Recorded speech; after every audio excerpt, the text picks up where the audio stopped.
Hi, everyone. Welcome back to Whitley Penn Talks. My name is Chris O'Shell. I'm a director in our strategic consulting group. Today, we're going to be doing a follow-up episode to our first one several months ago on the Employee Retention Credit, or the ERC. So the Employee Retention Credit is a program that came out back in the beginning of 2020 when the CARES Act came out. And it was part of a number of programs. One of them was PPP. There was, the EIDL loans, and then there was this employee retention credit.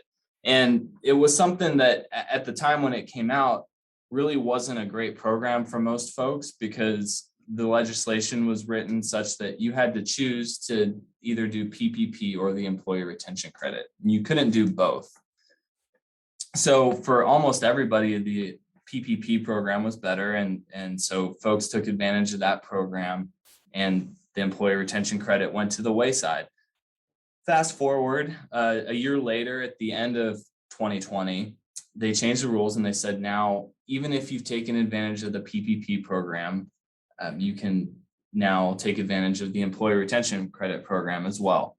And so since then, there's just been a slow kind of gathering of steam behind this program as more and more people find out about it and really how beneficial it can be to companies. So what we've seen, we started working with the employee retention credit back in July or August of 2021.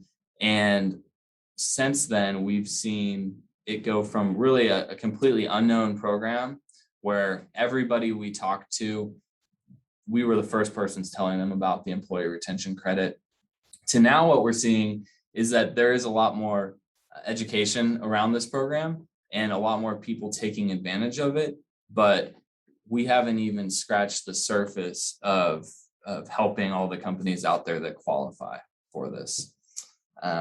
We've done some light research on kind of how many companies we think qualify. And based on that, we think somewhere between 30 and 40% of companies under 500 employees qualify for the employee retention credit for at least one quarter. That's a big number if you think about the amount of small businesses in the country. And we're seeing that reflected in the amount of money we're saving our clients. So just in the last 2 months, we've been able to save our clients and prospects $40 million. And we see no signs of it slowing down. We continue to pick up pace on the number of these we're processing for clients every single month. So we get the question a lot, who qualifies for this employee retention credit? What industries does it apply to?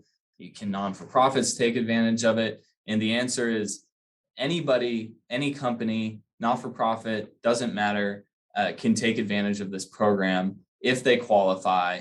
And there's two primary methods to qualify. They are, one is if you have a revenue reduction, and for details on that, listen to the first podcast. And the other is if there was a governmental order that affected your business related to COVID.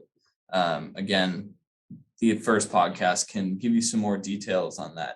But we see every industry. Right now, we're working with physician practices, not-for-profits, restaurants, construction companies, oil field service, transportation, manufacturing, private equity portfolio companies. It really runs the entire gamut of the economy. There's almost no industry that won't have companies that qualify. We have a team here at Whitley Penn that is dedicated to working on the employee retention credit for our clients. This team can help you identify whether or not you qualify, how much you qualify for, and take you through the process of claiming the credit, filing the appropriate forms, and then ultimately they'll be there with you to celebrate when you receive the money. So if you'd like more information on the employee retention credit, I encourage you to listen to the first podcast that Frank Iannelli did. You can find this on our website at whitleypenn.com/ERC. You'll also find our contact information as well as a brochure that gives some more information on ERC details, how you qualify, the kind of dollars that you can get. And you'll also find an intake form, which is something that we use to onboard new clients. It helps us learn a little bit more about your business, tells us if you qualify, how much you qualify for, and it's the first part of the process for us to start working with you. So thank you for joining us on Whitley Penn Talks. We look forward to hearing from you soon.